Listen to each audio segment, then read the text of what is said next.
If you want to send a conversation from WhatsApp to email, do the following. First, let's tap on the conversation we want to send to the email. Now, tap on the three dots from the top right.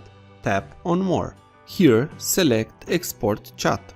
You can send the chat with multiple applications, but to send the chat to email, let's select the Gmail app. You can select also what email app you use, if you do not use Gmail app. Here, just write the email you wish to send the conversation. Now, tap Send. Please note that the chat will be in the text format and will be able to be opened without any problems with any editor on your phone or computer. You have sent the chat to the email. If this was useful, please like, share and subscribe. Also, if you have any questions, please ask them on the comments area below.